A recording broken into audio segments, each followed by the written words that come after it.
Se está desarrollando hasta ahora el Consejo de Seguridad liderado por el presidente Gustavo Petro y por toda la cúpula militar, en especial porque ya en Cali se han tomado varias medidas. Stephanie, ¿usted en qué punto se encuentra? ¿Qué se sabe de este Consejo de Seguridad? Y amplíenos un poco cuáles son las medidas de seguridad que se han tomado por parte de la alcaldía como tal, luego de este lamentable atentado, este carro bomba que deja 6 personas muertas. Hola Valentina, muy buenas noches. Yo la saludo desde el aeropuerto Alfonso Bonilla Aragón, a las afueras de la ciudad de Cali, hasta donde nos trasladamos para conocer las declaraciones de las autoridades luego de este Consejo de Seguridad que se está adelantando después de este atentado terrorista ocurrido esta tarde a las afueras de la Escuela de Aviación Marco Fidel Suárez en la zona céntrica de Cali. Mientras avanza el encuentro, el presidente Gustavo Petro confirmó a través de su cuenta de X la captura de uno de los responsables del atentado, publicando su fotografía y asegurando que se trata de alias Sebastián, de 23 años, oriundo del municipio de Corinto, Cauca, integrante del Estado Mayor Central de las disidencias de las FARC. El atentado terrorista habría sido ordenado por alias Marlon, quien recordemos es el cabecilla principal del Frente Jaime Martínez, que hace parte de estas estructuras disidentes al mando de alias Iván Mordisco. Recordemos que el alcalde Alejandro Eder ordenó hace unos minutos la militarización de Cali y el refuerzo de la seguridad en toda la ciudad. Escuchemos. De la delicada situación que hoy vive nuestra ciudad, he ordenado la militarización de Cali. Adicionalmente, hemos reforzado la presencia de la policía en las entradas y las salidas de la ciudad, y todos los organismos de seguridad del Estado están desplegados para proteger la vida de los caleños. En la próxima hora iniciará un Consejo de Seguridad, el cual he convocado y en el cual espero la presencia del señor presidente y de la cúpula militar. Se conoció hace pocos minutos el más reciente reporte de personas afectadas según el puesto de mando unificado. El total de heridos ascendió a 71 personas, mientras que el número de fallecidos se mantiene en 6 personas fallecidas. Hombres afectados en el número de heridos son 30, mientras que mujeres heridas en diferentes centros asistenciales son 41. Total de pacientes con un estado crítico en los diferentes centros asistenciales de Cali son 4 personas, las que están siendo todas atendidas por parte de las autoridades de salud luego de este atentado. En cuanto a la posibilidad de la declaratoria del estado de conmoción interior, el alcalde de Cali, Alejandro Eder, manifestó que no considera que esta sea una medida viable, sino que se tiene que tomar medidas de refuerzo de seguridad en la capital del Valle para evitar más atentados terroristas. Gracias, Stephanie. Justamente usted nos mencionaba este trino que hizo el presidente Gustavo Petro. Ya vamos a ver la fotografía de esta persona que es capturada. Más temprano usted nos mencionaba que habían sido conducidas 2 personas. Por ahora, de acuerdo a lo que dice la policía, este hombre estaría entre esas personas que fueron conducidas a una estación de policía para verificar si está relacionado o no con el atentado. Señora, este alias Sebastián sería uno de los hombres que fueron conducidos hacia la estación de policía municipal, muy cerca al lugar de los hechos, mientras que la otra persona todavía no se ha conocido la identidad. Lo que nos habían confirmado desde la Policía Metropolitana de Cali es que ellos estaban todavía en calidad de conducidos y en proceso de identificación. No se había legalizado su captura, Valentina. Stephanie, entonces vamos a retomar. Por ahora se mantiene la orden de militarizar la ciudad de Cali, que ya hemos contado en varias ocasiones, pues ha sido blanco de varios atentados. Están pendientes de la situación de conmoción interior para esa zona del suroccidente, pero también hay restricción para los vehículos de carga, porque fue precisamente un camión el que fue utilizado para lanzar esos explosivos. Sí, señora, en estos momentos ya hay una restricción para el tránsito de camiones con capacidad de más de 4 toneladas. En estos momentos ese tipo de vehículos ya no pueden transitar en las calles de Cali, según la última orden que dio el alcalde Alejandro Eder luego de ese atentado. Stephanie, estaremos muy pendientes entonces de ese Consejo de Seguridad. Sin duda, mucho temor. Usted estuvo hablando más temprano con la gente, estuvo hablando y recorriendo la zona del atentado, que llevamos allí a conectarnos con Alejandro Muñoz, que está en la zona donde todavía está no solamente la restricción, sino el temor de los habitantes. Es una zona residencial, es una zona comercial. cuéntenos qué se ha sabido entonces, digamos, de esas alertas. Normalmente se suelen tener algunas restricciones en inmediaciones de estas bases, pero pues no se logró evitar que se llegara a escasos metros y se lograra transportar un camión con esta cantidad de explosivos. ¿Qué medidas han tomado o qué se ha dicho, digamos, de lo que habría sido una falla en la seguridad de la base? Pues en estos momentos, hablando actualmente, la seguridad en la base aérea se ha reforzado. Hay que tener en cuenta que la movilidad en la carrera octava, que es la vía principal donde dejaron estacionado este carro bomba, está completamente restringida. Sigue cerrado el paso de vehículos particulares, pues para evitar algún otro atentado, algún otro hecho terrorista que se pueda registrar en esta zona y en inmediaciones. Lo que nos han manifestado es que efectivamente se contaba con un esquema de seguridad que de por sí vienen implicados con el tema de la base militar. ¿Sí? Sin embargo, pues hay que tener en cuenta que ya teníamos un antecedente con lo ocurrido el pasado 10 de junio, que recordemos fue una escalada terrorista con 3 atentados simultáneos aquí en la capital del Valle del Cauca, 2 enfocados en estaciones de policía, sí, 1 enfocado en un CAI de la policía, y el año pasado efectivamente en el mes de abril también se había registrado un atentado terrorista en el cantón militar Pichincha.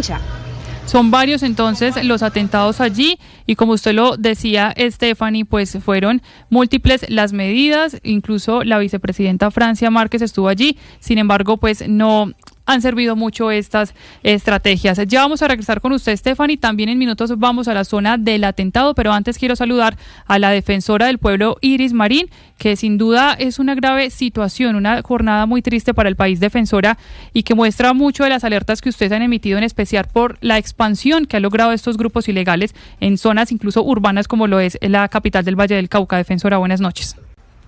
Sí, buenas noches. Efectivamente, en Cali, pues bueno, primero lamentar profundamente los hechos, la solidaridad con las víctimas de estos hechos tan graves en Cali.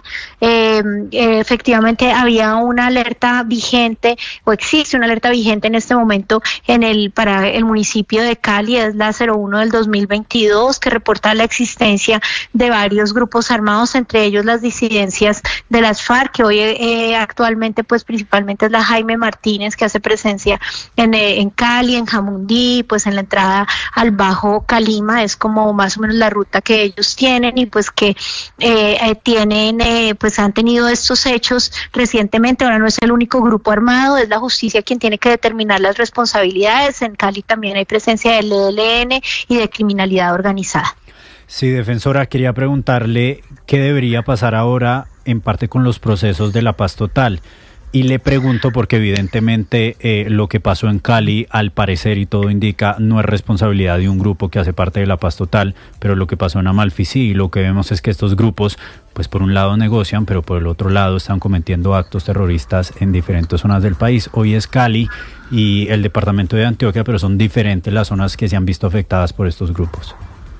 Sí, los grupos que hacen presencia en Cali no se encuentran en un proceso de negociación. Es un tema eminentemente de prevención, de atención a las recomendaciones de las alertas tempranas, de presencia de la fuerza pública, la política de seguridad y también de la acción de la justicia. Pero de otra parte, efectivamente, en los hechos de Amalfi, pues que resultaron muertos, yo tenía 8 policías, me han informado, pero sí, ahora recientemente me dijeron que ya van en 12, sí, 12 policías, pues allí hace presencia tanto las disidencias de la línea de Calarcá como el Clan del Golfo, en el nordeste antioqueño. Yo estuve recientemente en el Bajo Cauca, que es una zona colindante, digamos, muy cercana, con la misma influencia, y en esta zona se había anunciado el inicio de la erradicación de cultivos, erradicación terrestre. Estas políticas son razonables, pero también es previsible que el inicio de su implementación generara unos riesgos adicionales tanto para las acciones pues de erradicación, para quienes participan como la policía, como inclusive para las propias comunidades. Entonces esto implica pues una preparación, una previsión de estos ataques que pueden venir. En cuanto a los procesos con conversaciones, pues justamente los procesos de conversaciones se hacen sobre situaciones de conflictividad y violencia. Entonces, yo no diría que esta es una razón necesariamente para reevaluar completamente, pero lo que sí es importante es articular las políticas de conversaciones de paz, de la paz total, con la política de defensa y con la política de prevención. De lo contrario, pues quedan aisladas, sencillamente parecieran pues como unos beneficios que se dan a favor de ciertos grupos que pues no están mostrando un compromiso integral con la paz. Sí, un compromiso que se necesita con la paz y sobre todo por la población civil. Defensora, ¿ustedes sienten que esto que ocurrió hoy tanto en Cali como en Antioquia, más los hechos que hemos visto en otras zonas del país, es porque el gobierno y las autoridades están ignorando las alertas y recomendaciones que ustedes constantemente están haciendo? Mire, yo creo que no es fácil, digamos, reversar esta situación, pero también es cierto que el seguimiento a las alertas tempranas es muy frágil y de bajo perfil dentro del gobierno nacional. El Ministerio del Interior es el encargado de liderar la respuesta a las alertas tempranas y lo que nosotros vemos es un bajo seguimiento o unas acciones muy rutinarias de respuesta, es decir, acciones ordinarias cuando la situación se está convirtiendo en extraordinaria debido pues a la ampliación de la expansión de los grupos armados. Entonces sí es preocupante que no haya, digamos, unas medidas que realmente atiendan de manera extraordinaria esa situación que está agravando tanto los derechos para la gente. Agravando los derechos.